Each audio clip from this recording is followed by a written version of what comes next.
हरे कृष्णा। आज हम पढ़ने जा रहे हैं भगवत गीता अध्याय 1 श्लोक संख्या 32, 33, 34 एवं 35। किम नो राज्येन गोविंद किम भोगैर्जीवितेन वा येषामर्थे कांक्षितं नो राज्यं भोगाः सुखानि च त इमेव स्थिता युद्धे प्राणान् त्यक्त्वा धनानि च आचार्यः पितरः पुत्रास्तथैव च पितामहः मातुलः श्वशुरः पौत्रः श्यालः सम्बन्धिनस्तथा एतान् हन्तुमिच्छामि न तोऽपि मधुसूदन अपि त्रैलोक्यराज्यस्य हेतुः किं नु मही कृते निहत्य धार्तराष्ट्रान्नः का प्रीतिः स्यात् जनार्दन। हे गोविंद, हमें राज्य, सुख अथवा इस जीवन में क्या लाभ, क्योंकि जिन सारे लोगों के लिए हम उन्हें चाहते हैं वे ही इस युद्ध भूमि में खड़े हैं। हे मधुसूदन, जब गुरुजन, पितृगण, पुत्रगण, पितामह, मामा, ससुर, पौत्रगण, साले तथा अन्य सारे संबंधी अपना अपना धन एवं प्राण देने के लिए तत्पर हैं और मेरे समक्ष खड़े हैं, तो फिर मैं इन सब को क्यों मारना चाहूंगा, भले ही वे मुझे क्यों ना मार डालें। हे जीवों के पालक, मैं इन सबों से लड़ने को तैयार नहीं, भले ही बदले में मुझे तीनों लोग क्यों ना मिलते हो। इस पृथ्वी की तो बात ही छोड़ दे।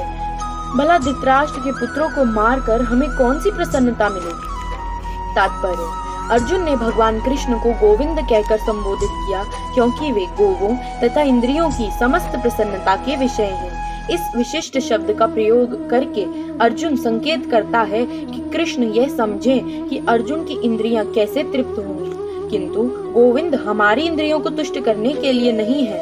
हाँ, यदि हम गोविंद की इंद्रियों को तुष्ट करने का प्रयास करते हैं तो हमारी इंद्रियां स्वतः तुष्ट होती हैं। भौतिक दृष्टि से प्रत्येक व्यक्ति अपनी इंद्रियों को तुष्ट करना चाहता है और चाहता है कि ईश्वर उसके आज्ञा पालक की तरह काम करें, किंतु ईश्वर उनकी तृप्ति वहीं तक करते हैं जितनी की वे पात्र होते हैं, उस हद तक नहीं जितना वे चाहते हैं। किंतु जब कोई इसके विपरीत मार्ग ग्रहण करता है, अर्थात जब वह अपनी इंद्रियों की तृप्ति की चिंता न करके गोविंद की इंद्रियों की तुष्टि करने का प्रयास करता है, तो गोविंद की कृपा से जीव की सारी इच्छाएं पूर्ण हो जाती हैं। यहाँ पर जाति तथा कुटुंबियों के प्रति अर्जुन का प्रगाढ़ स्नेह आंशिक रूप से इन सब के प्रति उसकी स्वाभाविक करुणा के कारण है। अतः वह युद्ध करने के लिए तैयार नहीं है। हर व्यक्ति अपने वैभव का प्रदर्शन अपने मित्रों तथा परिजनों के समक्ष करना चाहता है, किंतु अर्जुन को भय है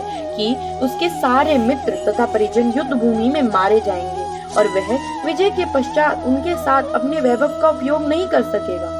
भौतिक जीवन का यह सामान्य लेखा जोखा है, किंतु आध्यात्मिक जीवन इससे सर्वथा भिन्न होता है। चूंकि भक्त भगवान की इच्छाओं की पूर्ति करना चाहता है, अतः भगवत इच्छा होने पर वह भगवान की सेवा के लिए सारे ऐश्वर्य स्वीकार कर सकता है, किंतु यदि भगवत इच्छा ना हो तो वह एक पैसा भी ग्रहण नहीं करता। अर्जुन अपने संबंधियों को मारना नहीं चाह रहा था, और यदि उनको मारने की आवश्यकता हो तो अर्जुन की इच्छा थी कि कृष्ण स्वयं उनका वध करें। इस समय उसे यह पता नहीं है कि कृष्ण उन सबों को युद्ध भूमि में आने से पूर्व ही मार चुके हैं और अब उसे निमित्त मात्र बनना है। इसका उद्घाटन अगले अध्यायों में होगा। भगवान का असली भक्त होने के कारण अर्जुन अपने अत्याचारी बंधु बांधवों से प्रतिशोध नहीं लेना चाहता था, किंतु यह तो भगवान की योजना थी कि सबका वध हो। भगवत भक्त दुष्टों से प्रतिशोध नहीं लेना चाहते, किंतु भगवान दुष्टों द्वारा भक्त के उत्पीड़न को सहन नहीं कर पाते। भगवान किसी व्यक्ति को अपनी इच्छा से क्षमा कर सकते हैं, किंतु यदि कोई उनके भक्त को हानि पहुंचाता है तो वे उसे क्षमा नहीं करते। इसीलिए भगवान इन दुराचारियों का वध करने के लिए उद्यत थे, यद्यपि अर्जुन उन्हें क्षमा करना चाहता था। श्रीमद् भगवद गीता ग्रंथ की जय। श्रील प्रभुपाद की जय। हरे कृष्ण।